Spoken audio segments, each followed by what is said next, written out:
अल्हम्दुलिल्लाह अल्हम्दुलिल्लाहि रब्बिल आलमीन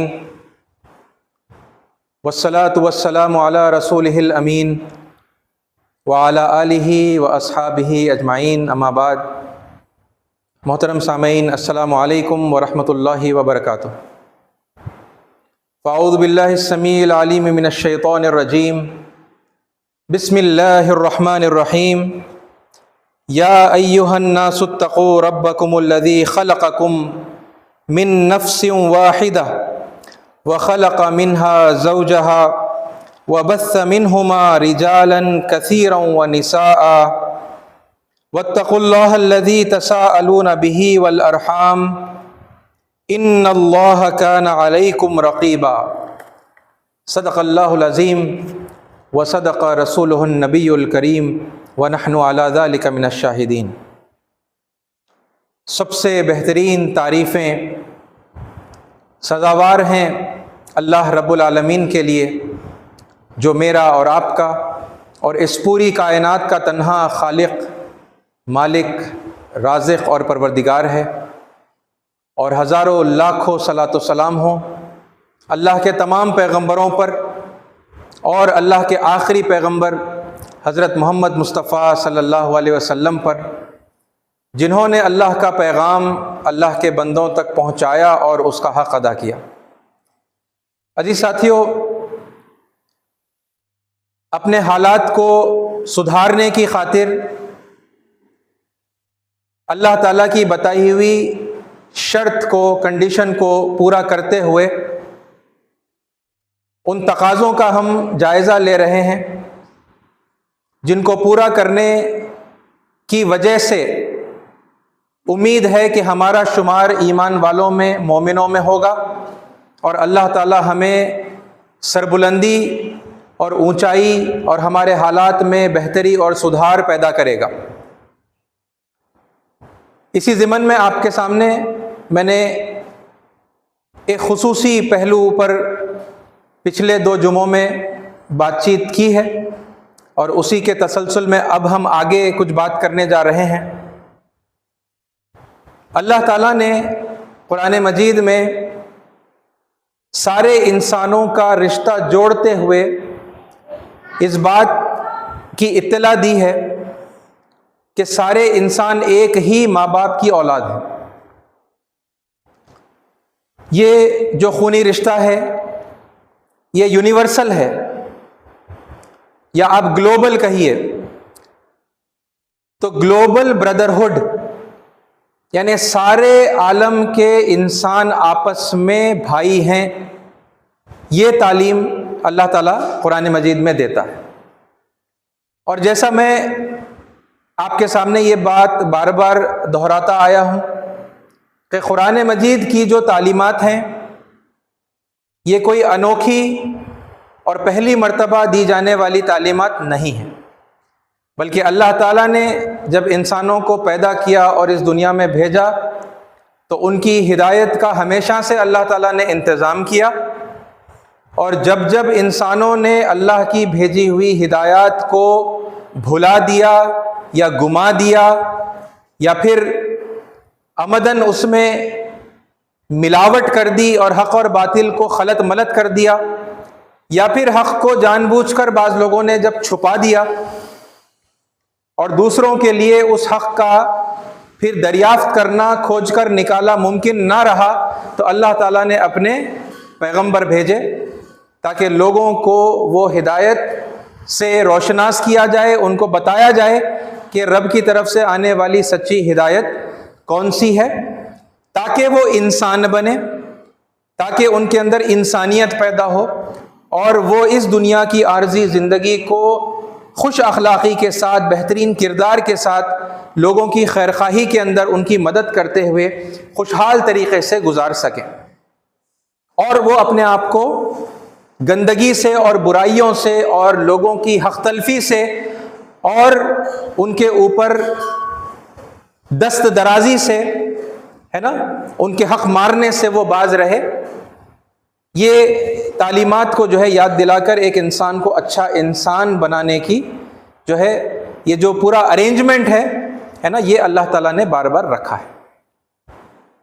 इसी हवाले से अब हम जब देखते हैं, मैंने आपके सामने खून के रिश्ते जोड़ने की बात की थी, और खून के रिश्तों में सबसे पहला जो रिश्ता हमें जोड़ना है, जो बड़ी आसानी से जोड़ा जा सकता है, वो है आलमी भाईचारे का, ग्लोबल ब्रदरहुड का।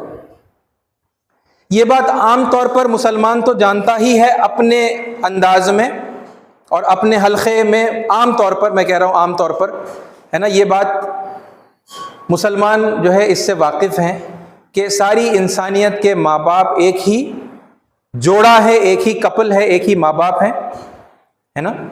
और उसके मुताल्लिक़ा जो कुरान की आयतें हैं हम उनसे भी वाकिफ़ हैं, और उस सिलसिले की बहुत सारी अहादीस हैं, हम उनसे भी वाकिफ़ होते हैं। बिल्कुल इसी तरह जब हम अपनी ईसाई बरादरी में देखते हैं तो वो बाइबल के हवाले से, चाहे वो ओल्ड टेस्टामेंट हो या फिर न्यू टेस्टामेंट हो, वो बाइबल के हवाले से इस बात को जानते हैं कि सारी इंसानियत के जो माँ बाप हैं वो एक ही जोड़ा है, वो एक ही कपल है। और बिल्कुल इसी तरह से हमारी जो हिंदू बिरादरी है वो भी यही बात मानती है ना। तो अजीज साथियों, यहां पर यानी ताल्लुकात का जोड़ना हमारे लिए आसान हो जाता है, क्योंकि हमारे जो स्क्रिप्चर्स हैं, हमारे जो धार्मिक ग्रंथ हैं, डिवाइन स्क्रिप्चर्स हैं, वो इसी बात की तालीम दे रहे हैं।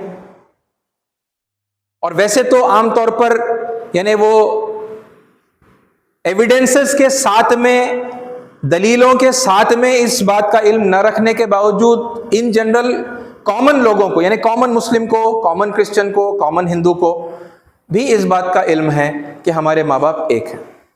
लेकिन चूंकि लैंग्वेज डिफरेंट है और फिर बताने वाले भी खुसूसी अंदाज में बताते हैं, ऐसा बताते हैं जैसा कि यानी उनके जो माँ बाप हैं वो सारी इंसानियत के माँ बाप नहीं है, बल्कि हम जिन्हें मानते हैं वो है सारी इंसानियत के माँ बाप। तो फिर लोगों के अंदर यानी उस बात को तस्लीम करने और कबूल करने के अंदर यानी एक रिजिडनेस पैदा हो जाती है और एक रिजेक्शन की, है ना, कैफियत उनके अंदर पैदा हो जाती है कि भाई तुम जिन्हें मानते हो हम उन्हें क्यों मान लें, हमारे अपने हैं, हम जिनको मानते हैं, है ना। हालांकि सारे के सारे लोग एक ही बात को मानते हैं, इसके बावजूद बड़ा यानी कि इख्तलाफ लोगों के अंदर पाया जाता है, और इसे बड़ी आसानी से जो है दूर किया जा सकता है। भाई साथियों, सबसे पहली बात यानी हमारे माँ बाप एक ही हैं, है ना, ये कॉमन नॉलेज से भी बड़ी आसानी से, बगैर कोई दलील दिए, बगैर कोई रेफरेंस दिए भी आप ये अलग अलग रिलीजियस कम्युनिटीज़ के दरमियान का इख्तलाफ बड़ी आसानी से दूर कर सकते हैं, है ना। और जैसा मैंने आपको बताया, यानी आप मुसलमानों में से आप जाकर किसी को भी पकड़ लीजिए, किसी को भी आप पूछ लीजिए कि भाई इंसानियत के माँ बाप कौन है, इंसानियत किन लोगों से शुरू हुई, आपको कोई भी मुसलमान बताएगा कि हज़रत आदम अलैहिस्सलाम और हज़रत हव्वा अलैहिमुस्सलाम, ये दोनों से सारी इंसानियत का आगाज़ हुआ। ये मैं कॉमन नॉलेज पर बता रहा हूँ, मैं दलाइल पर आऊँगा, मैं दलाइल भी दूंगा। आप किसी ईसाई भाई या बहन से आप पूछ लीजिए कि इंसानियत की शुरुआत किन लोगों से हुई, वो आपको बताएंगे Adam and ewe. Adam was the first man and ewe was the first woman.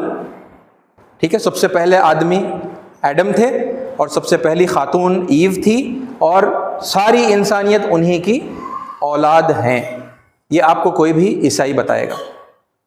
यही सवाल आप किसी हिंदू भाई या हिंदू बहन से पूछेंगे तो वो आपको उनकी अपनी जुबान में यही जवाब देंगे, लेकिन पूछने का अंदाज है ना, पूछने के अल्फाज क्या होंगे। आप उनसे पूछें कि आदि दंपत कौन है, आदि दंपत कौन है। आदि कहते हैं सबसे पहले को, दंपत कहते हैं कपल को, जोड़े को। वो फर्स्ट कपल कौन है ना, जिनसे सारी इंसानियत चली है। आप अगर इस अंदाज में उनसे पूछेंगे आदि दंपत कौन है, वो आपको बताएंगे शिव पार्वती, या वो आपको बताएंगे शंकर पार्वती, या वो आपको बताएंगे स्वयंभू मनु और शत्रुपा, है ना।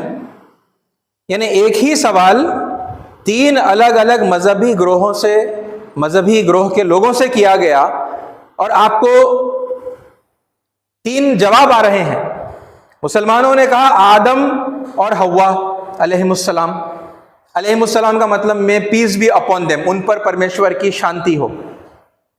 ठीक है, रिस्पेक्टफुली सारी जो बड़ी बड़ी हस्तियां होती हैं, जो खासतौर पे जो पैगंबर होते हैं, उनके लिए ये शब्द इस्तेमाल किए जाते हैं।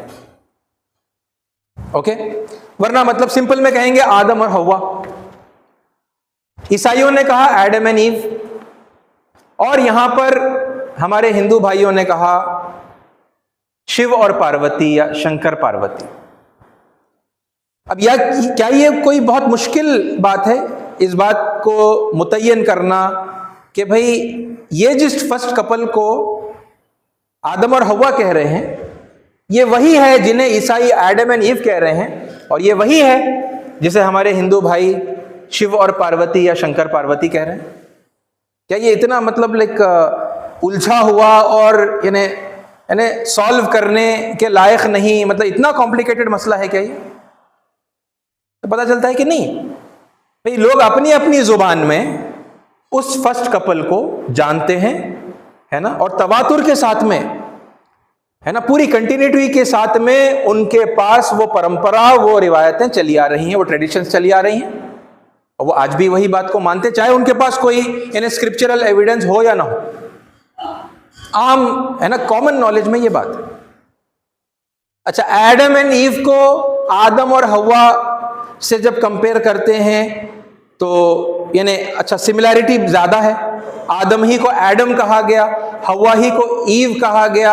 हाँ, ये वही है, बड़ा जरा इजी होता है रिकॉग्नाइज कर लेना और मान लेना। लेकिन बाज लोग प्रॉब्लम क्रिएट करते हैं जब उसी कपल को शिव और पार्वती कहा जाता है ना।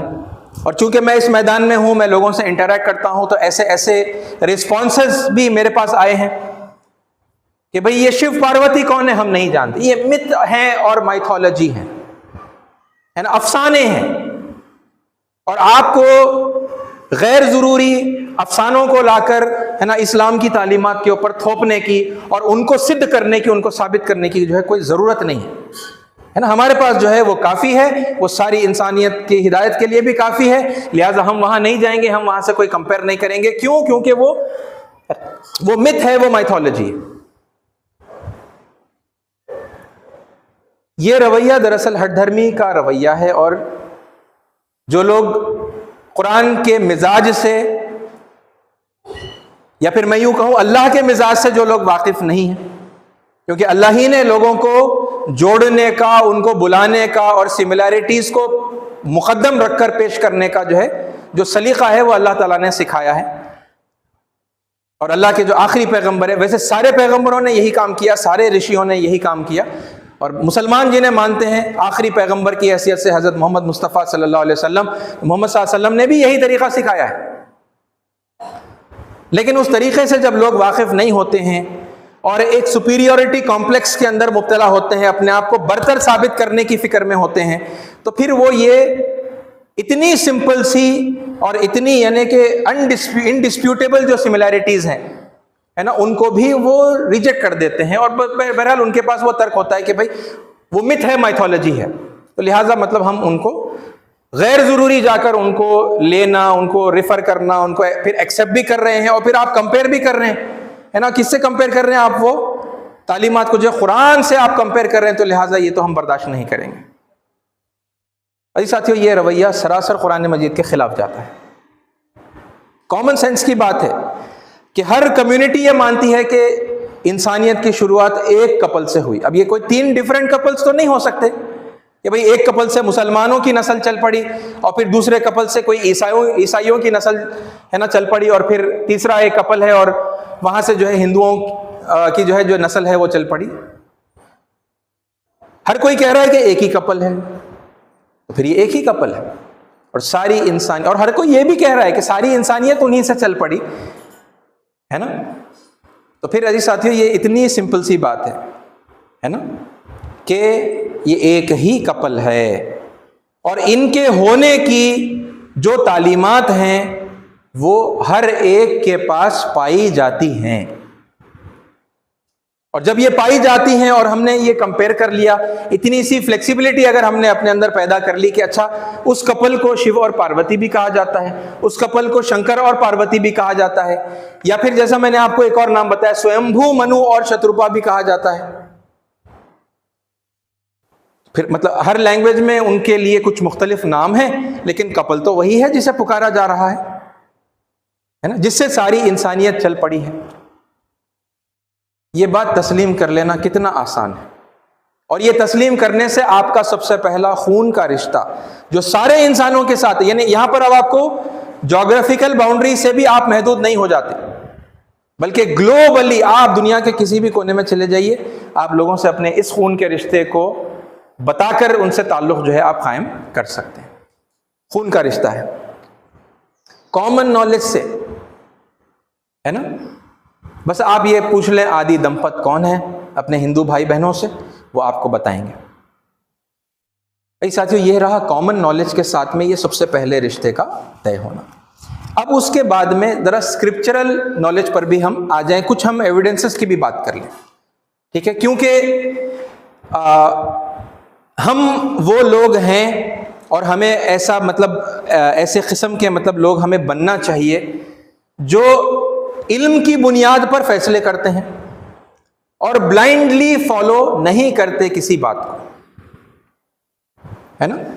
हम ब्लाइंड फॉलोअर्स नहीं हैं, हम अंधभक्त नहीं हैं, ठीक है। तो अगर मैंने अभी आपसे जो बात कही कॉमन नॉलेज की, वहां मैंने कोई एविडेंस नहीं दिया, अगरचे कि यानी ये कॉमन नॉलेज भी लोगों के अंदर रहना एक इंपॉर्टेंट यानी बहुत अहम बात है। ये अगर स्क्रिप्चर्स में और रिवायात के अंदर टीचिंग्स में अगर ना होती तो फिर ये आम मुसलमानों को, आम ईसाइयों को, आम हिंदुओं को ये बात मालूम नहीं होती। ये है यानी इसके रूट्स बहुत गहरे हैं, ये बात अपने आप में समझ में आती है। लेकिन अगर स्क्रिप्चरल एविडेंस के साथ में बात मालूम हो जाए तो फिर ये क्या हो जाता है, ये इररिफ्यूटेबल हो जाती है ना। क्योंकि फिर जो जिस स्क्रिप्चर को, जिस ग्रंथ को मानता है, कम से कम वो उस ग्रंथ के हवाले से तो उसे तस्लीम करना पड़ेगा कि हाँ ये जो बात है ये एक हकीकत है, हमारा सारे इंसानों के साथ खून का रिश्ता है। और फिर अगर वो जरा इस बात की कोशिश कर ले कि भाई वो जिसे हम दूसरों का ग्रंथ समझ रहे हैं, अगरचे कि वो दूसरों का नहीं, वो सारे ग्रंथ हमारे हैं, है ना। All divine scriptures belong to everyone, ये कॉमन रूल है, मतलब मैं तो मानता हूं, लेकिन खैर मैं अपने लिए कहता हूं कम से कम, है ना, कि ये सारे ग्रंथों को मैं मानता हूं, ये सारे ग्रंथ मेरे हैं, है ना। सारे जो महापुरुष हैं, सारे जो ऋषि हैं, सारे जो पैगंबर हैं वो हमारे हैं, राइट। तो ये थोड़ा सा फ्लेक्सिबिलिटी अपने अंदर पैदा करके आप जिसे दूसरों का समझ रहे हैं अगर आप उसको रेफर कर लें तो आपको पता चलेगा अरे भाई सेम तालीम है ना।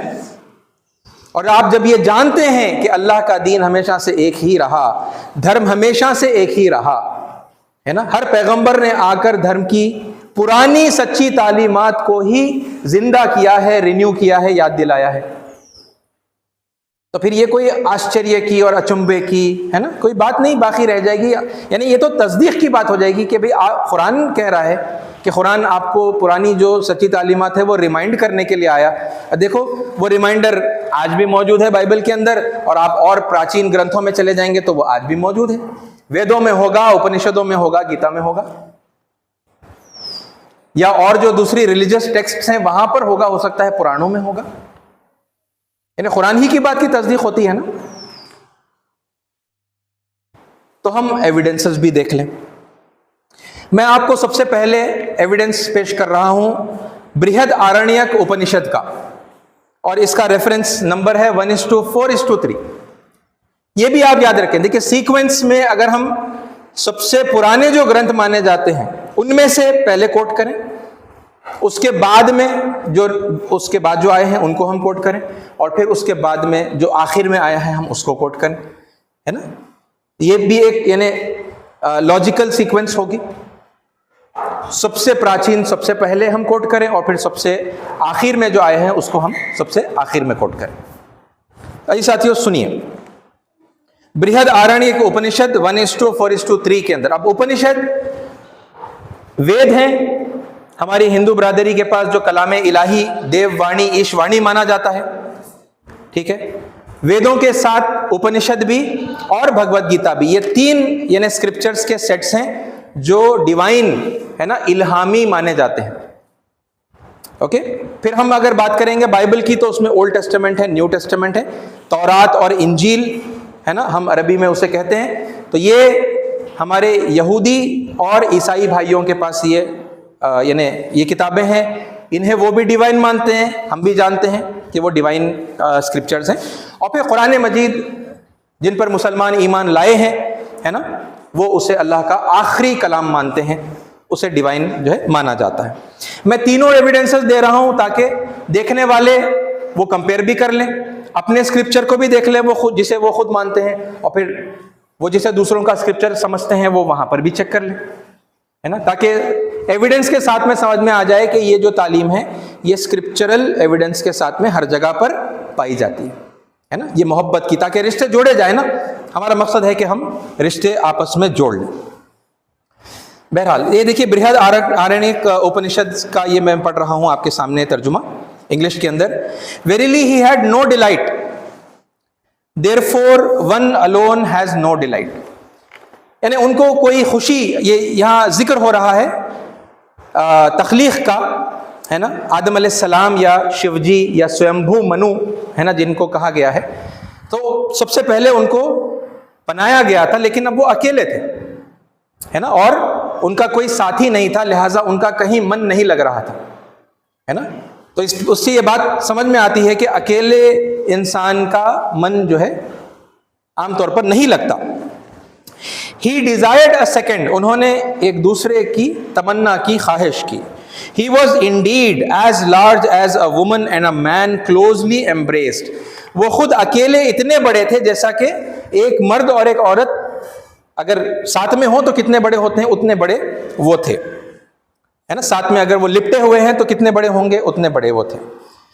He caused that self to fall into 2 pieces, उस एक हस्ती को 2 हिस्सों में कर दिया। ही किसने? परमेश्वर ने, अल्लाह ने, है ना, 2 हिस्से किया।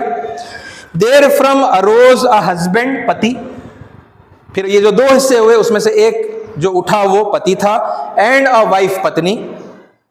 Therefore this is true, one self is like a half fragment, हर इंसान जो है वो एक आधे हिस्से की तरह है। As Yajnavalkya used to say, therefore this space is filled by a wife, तो ये एक इंसान जो है वो अधूरा होता है ना, वो जो उसकी जो बाकी जो कमी है वो पत्नी से, वो बीवी से जो है वो कंप्लीट होती है, पुर होती है। He copulated with her, वो मियाँ और बीवी थे, वो शौहर और यानी बीवी थे, पति पत्नी थे, उन्होंने आपस में रिश्ता कायम किया। There from human beings were produced, वहां से इंसानों की शुरुआत हुई, इंसानों की नस्ल चल पड़ी। ये मैं आपको बृहद आरण्यक उपनिषद से मैंने आपको रेफरेंस के साथ में सुनाया, और भी रेफरेंसेस हैं, ठीक है, मैंने एक लिया है, बहुत इंपॉर्टेंट रेफरेंस है ये, ठीक है। तो इस एक से हम इस वक्त यानी कि इक्तिफा कर लेंगे। अच्छा, जब हम बाइबल की तरफ मुतवज्जो होते हैं, यानी एक तो सनातन धर्म की आपने यानी रेफरेंस आपने देख लिया, ओके। अब हम बाइबल देखेंगे, यानी जो हमारे जूज और क्रिश्चियंस जो मानते हैं, ठीक है, वहां से। तो होली बाइबल के अंदर जेनेसिस बुक है, उसमें चैप्टर नंबर 2 है और वर्सेस 21 से लेकर 23 तक। ये देखिए तख्लीक का वाकया, ठीक है, यहां पर भी आ रहा है, आप अल्फाज पर भी गौर करें, माना भी देखें, है ना, कितना यानी करीब तर, है ना, मिलता जुलता है ये दूसरे रेफरेंसेस के साथ में, अगरचे कि अंदाज़े बयान मुख्तलिफ होगा, जुबान लैंग्वेज डिफरेंट होगी, है ना, मगर आपको जो एसेंस है टीचिंग्स का वो आपको समझ में आएगा कि कितना सिमिलर है। And the lord god caused a deep sleep to fall upon Adam, और अल्लाह ने, परमेश्वर ने एक गहरी नींद तारी कर दी शिवजी पर या सैयदना आदम अलैहिस्सलाम पर। एंड ही स्लेप्ट, और वो सो गए। And he took one of his ribs, और उन्होंने उनकी एक फसली निकाली। And closed up the flesh instead thereof, और फिर वो गोश्त को जो है उन्होंने बंद कर दिया। And the rib which the lord God had taken from man, और वो जो फसली थी जो रब्बुल आलमीन ने इंसान के अंदर से, आदम अलैहिस्सलाम के अंदर से निकाली थी, मेड ही अ वुमन, उसी से उन्होंने औरत बना दिया, स्त्री बना दी उन्होंने। And brought her unto the man, उनको बनाया, औरत को बनाया और फिर आदमी के पास उसे ले आए। एंड एडम सेड, और आदम अलैहिस्सलाम ने कहा, this is now bone of my bones, ये मेरे हड्डियों की हड्डी है। And flash of my flash, मेरे गोश्त में का गोश्त है। She shall be called woman, उन्हें औरत कहा जाएगा, स्त्री कहा जाएगा। Because she was taken out of man, क्योंकि उन्हें आदमी में से निकाला गया है, निकाल कर बनाया गया। स्क्रिप्चर डिफरेंट है, अंदाज़े बयां कुछ मुख्तलिफ है, लैंग्वेज तो यकीनन डिफरेंट है। ये ओरिजिनली हिब्रू में रहा है, अब मैं तो आपको इंग्लिश का ट्रांसलेशन पढ़कर सुना रहा हूं, है ना। और वो जो बृहद आरण्यक उपनिषद से मैंने आपको सुना है, वो ओरिजिनल उसका जो टेक्स्ट है वो संस्कृत का है। लैंग्वेज तो डेफिनेटली डिफरेंट है, मगर आपको सिमिलैरिटी नजर आई। सैयदना आदम अलैहिस्सलाम और हव्वा अलैहिस्सलाम के तख्लीक का वाक़या, उस हवाले से मैंने अभी 2 रेफरेंसेस आपके सामने रखे।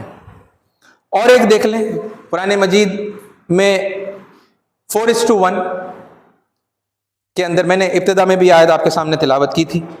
या अय्युहन नास, ए इंसानों, सारे इंसानों से मुखातिब होकर अल्लाह कह रहा है, इत्तकू रब्बकुमुल्लज़ी खलक़कुम, अपने उस परवरदिगार से तकवा इख्तियार करो, यानी इतनी मोहब्बत करो कि उसकी नाराजगी से तुम्हें डर लगने लगे, है ना। अपने परवरदिगार से तकवा इख्तियार करो, जिसने तुम्हें पैदा किया, अल्लज़ी खलक़कुम, जिसने तुम्हें पैदा किया, मिन नफ्सिन वाहिदा, एक जान से।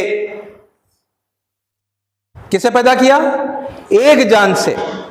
वह खलक़ा मिनहा ज़ौजहा, और उसी से उस रब ने उसका जोड़ा बनाया, यानी सबसे पहले आदम अलैहिस्सलाम की तख्लीक, उन्हीं से फिर उनका जोड़ा बनाया हज़रत हव्वा अलैहिस्सलाम, है ना। व खलक़ा मिनहा ज़ौजहा व बस्स मिनहुमा रिजालन कसीरन व निसा, और उन्हीं दोनों से फिर बहुत सारे मर्द और बहुत सारी औरतों को जो है पैदा किया। सारी इंसानियत जो है, जो चल पड़ी है, वो इसी जोड़े से है, उसी एक मर्द, उसी एक औरत से है ना। सैयदना आदम अलैहिस्सलाम जिनको हम कहते हैं, और सैयदा हव्वा अलैहिस्सलाम, ठीक है। उसका तर्जुमा अगर मैं इंग्लिश में पढ़ दूं आपके सामने, people, logo, fear your Lord who created you from a single soul and created from it its mate and propagated from them many men and women।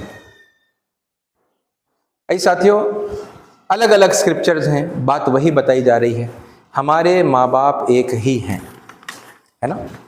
इसी बात को कुरान मजीद ने एक और मुकाम पर एक मुख्तलिफ अंदाज के अंदर बयान किया है। या अय्युहन नास, ए इंसानों। देखिए वंस अगेन जो एड्रेसिंग है वो सारी ह्यूमैनिटी, सारे इंसानों को एड्रेस कर रहा है कुरान, है ना। या अय्युहन नास, ए इंसानों, इन्ना खलकनाकुम मिन ज़करिन व उन्सा, यकीनन हमने तुम्हें एक मर्द और एक औरत से पैदा किया।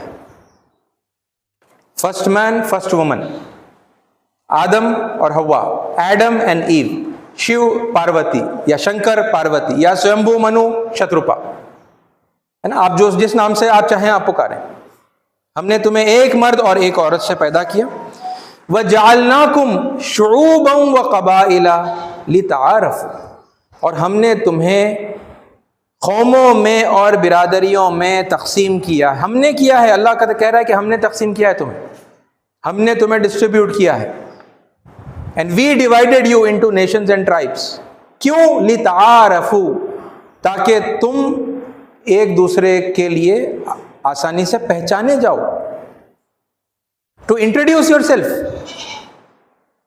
ये तारुफ के लिए है हमारा जो डिस्ट्रीब्यूशन है, वरना हम सब बराबर हैं, हम एक ही माँ बाप की औलाद हैं, है ना। कितनी गहरी बात है, देखिए यानी खून का ताल्लुक भी है, और इससे इंसानियत के अंदर इक्वालिटी का कॉन्सेप्ट भी दिया जा रहा है। ये क्यों है? वरना मतलब ये आप बताएं कि सारे स्क्रिप्चर्स के अंदर ये तालीम क्यों है?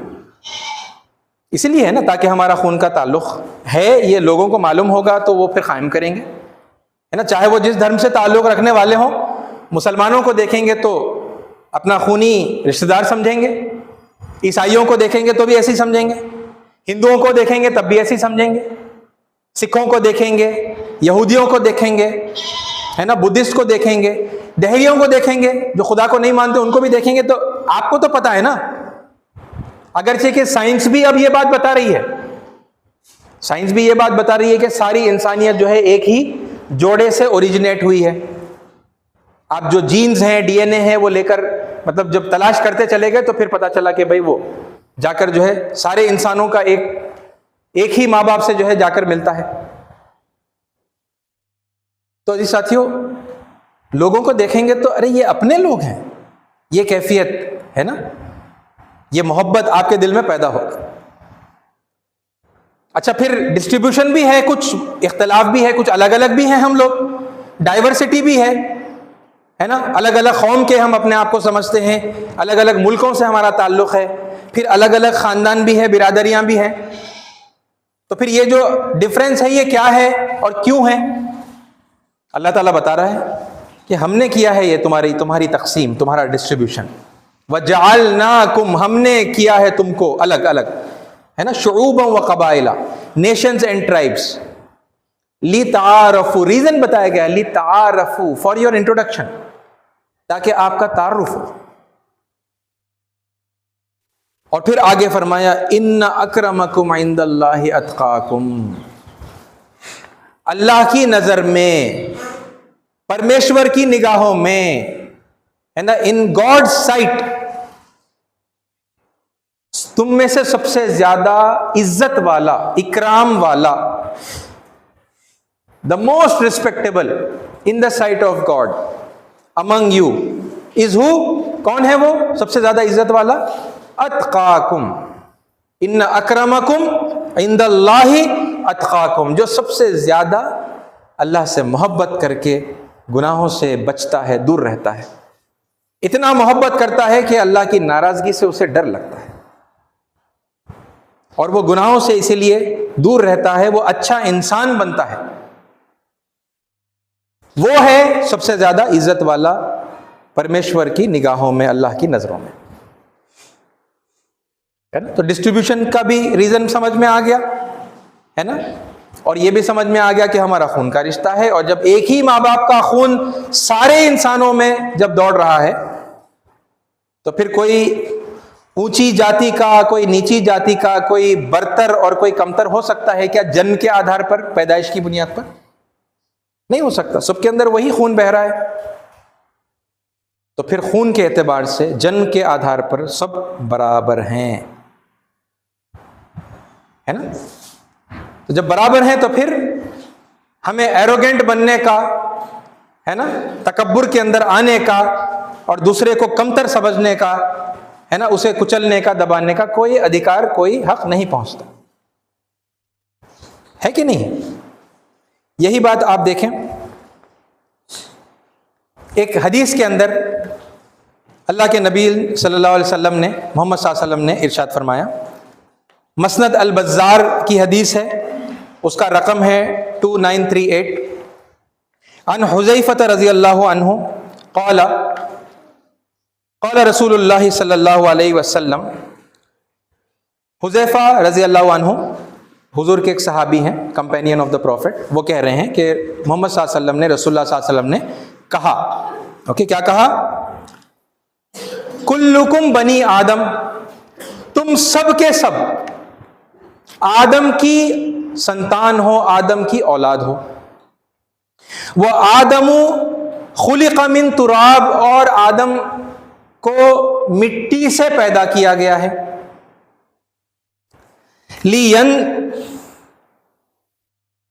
लियंतहियन्ना कौमुन यफ़ख़रून बि आबाइहिम, ताकि वो लोग जो अपने नसब की बिना पर, अपने बाप दादा के है ना, उस ताल्लुक की बिना पर जो फख्र कर रहे हैं, जो अपने आप को बरतर समझ रहे हैं और दूसरों को कमतर समझ रहे हैं, वो अपने इस फख्र करने को रोक लगाएं, खत्म कर दें, फख्र करना बंद कर दें।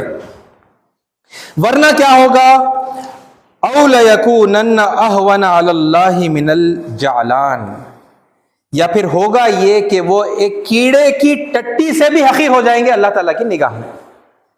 ये फख्र करने की वजह से ये अंजाम होगा। आप देखें कितनी वाज़ेह हैं तालीमात, यानी खून के एतबार से, जन के एतबार से, ख़ानदानी तकब्बुर, और ये जो कॉन्सेप्ट्स इंसानों के अंदर जो आज आप देख रहे हैं, और सब में हैं, हिंदुओं में भी हैं, ईसाइयों में भी हैं, मुसलमानों में भी हैं, है ना। कोई सैयद समझ के अपने आप को यानी बहुत फख्र कर रहा है, अपने आप को बरतर समझ रहा है, दूसरों को कमतर समझ रहा है। फिर कोई फारूकी हो, अब्बासी हो, कोई खान हो, कोई पठान हो, है ना, वो अपने आप को अपने खानदान के, अपने बाप दादा के निस्बत से बड़ा समझते हैं।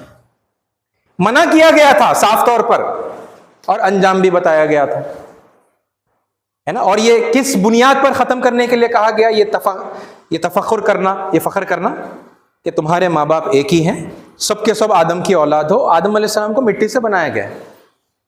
ये जान लो ताकि तुम अपना ये बाप दादा के नाम से जो फ़ख्र है वो ख़त्म कर दो, वरना तुम अल्लाह की निगाहों में कीड़े, इवन कीड़े भी नहीं कहा, कीड़ों के बराबर हो जाओगे, हकीर नहीं कहा, कीड़े की टट्टी के बराबर हो जाओगे। वैसी हैसियत क्यों, क्या करने से, फख्र करने की वजह से। तो जी साथियों, ये खुली हुई तालीमात है, ये तालीमात सबके पास है, हर एक को देखने की जरूरत है ना। और ये खुसूसी अंदाज में हक की तालीमात को पेश करने पर भी हमें रोक लगाने की जरूरत है।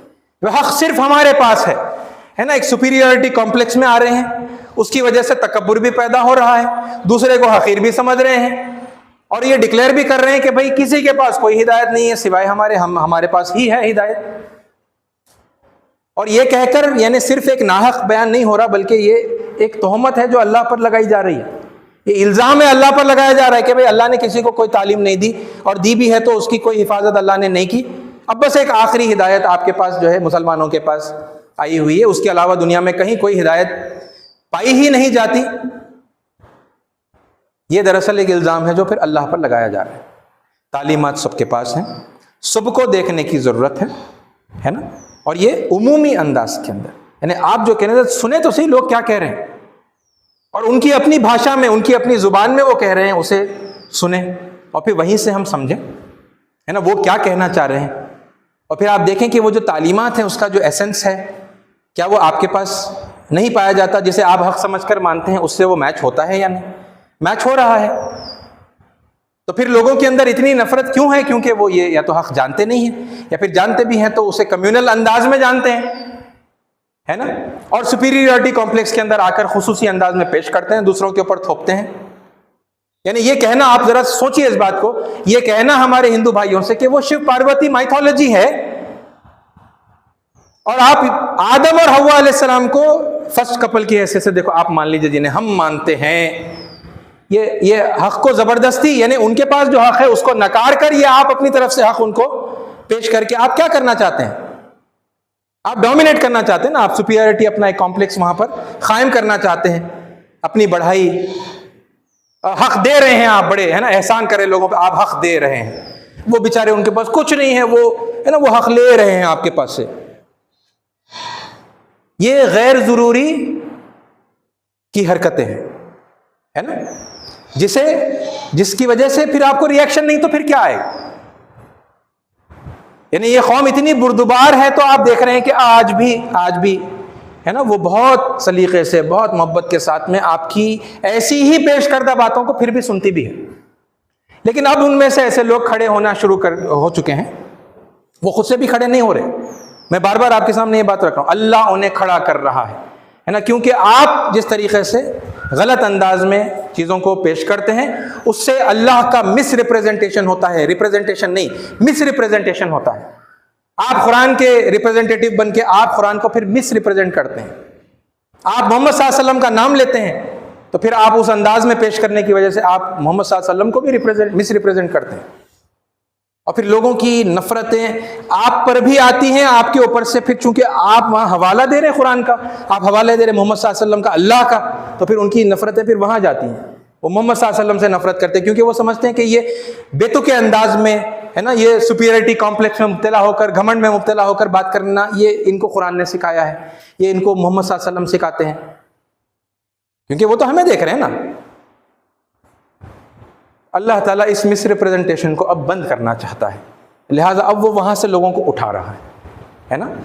और उनका आप वो जो देख रहे हैं वो रिएक्शन है, आपके एक्शन की वजह से वो रिएक्शन आप देख रहे हैं। आप एक्शन को ठीक कर लेंगे, कुरान के मुताबिक कर लेंगे, हदीस के मुताबिक कर लेंगे, पेश करने के अंदाज को भी वैसे ही कर लें जैसा अल्लाह ने कुरान और हदीस में बताया है ना। एक्सक्लूसिव खुसूसी अंदाज नहीं, उमूमी अंदाज में हम बात करें और वहां पर जो सच्चाई है उसको हम एक्नॉलेज करें, रिकग्नाइज करें, डीपली स्टडी करें तो आपको भी यकीन हो जाएगा। कुरान की रोशनी में देखिए वो कलाम इलाही है, वेद, उपनिषद और गीता अल्लाह का कलाम है। इंजील, तौरात जो आज जिस कैफियत में भी पाई जाती है वो अल्लाह का कलाम है। और फिर उस ताल्लुक से आपको क्या करना है, अपने ईमान का ऐलान करके उनसे दीन का रिश्ता भी जोड़कर बात करना है। फिर आप वो अंदाज को इख्तियार करेंगे, अपने एक्शन को आप सेट राइट करेंगे, अल्लाह ताला उनके रवैये को भी आपके लिए अच्छा कर देगा। बहरहाल अजीज साथियों, एक दूसरे से समझदारी के साथ में, बुर्दबारी के साथ में और खुलूस के साथ में, है ना, मोहब्बत के साथ में करीब होने की ज़रूरत है। ये वो बुनियादें हैं एक एक करके जो मैं कोशिश कर रहा हूँ दलाइल के साथ में कि आपके सामने रखूँ, जिसको आप बेसिस बनाकर, है ना, उनको बुनियाद बनाकर आप, है ना, विथ रेफरेंस एक एजुकेटेड अंदाज में, एक पूरे अवेयरनेस के साथ एक इन्फॉर्म्ड डिसीजन आप लें, है ना, वेल इन्फॉर्म्ड डिसीजन लेके। मैं जो बता रहा हूँ ये कोई हवा में बात नहीं है, ये देखो स्क्रिप्चर में है, ग्रंथों में है ना। इस हवाले से आप बात करें, ताल्लुकात जोड़ें। अल्लाह ताला हम सब के दिलों में, है ना, सारे हिंदुओं और ईसाइयों और मुसलमानों और जो सिख हैं, जैन हैं, बौद्ध हैं और जितने, है ना, मत मतांतर हैं, धर्म हैं, उन सब के मानने वाले जो लोग हैं उनको आपस में एक दूसरे के साथ मिलजुल कर, है ना, अपने इस खून के रिश्ते को पहचानते हुए, है ना, मिलजुल कर रहने की, मोहब्बत के साथ में एक दूसरे की मदद करने की, है ना, खैर खाई के साथ में रहने की तौफीक अता फरमाए। अल्लाह ताला हमारे सब के दिलों में से नफ़रतों को मिटा दे, नफ़रतों को हटा दे, हम सबको आपस में अल्लाह जोड़ दे। आमीन। व आखिरु दावाना अनिल हम्दुलिल्लाहि रब्बिल आलमीन। जो हज़रात सुन्नतें नहीं पढ़े हैं सुन्नतें पढ़ लें।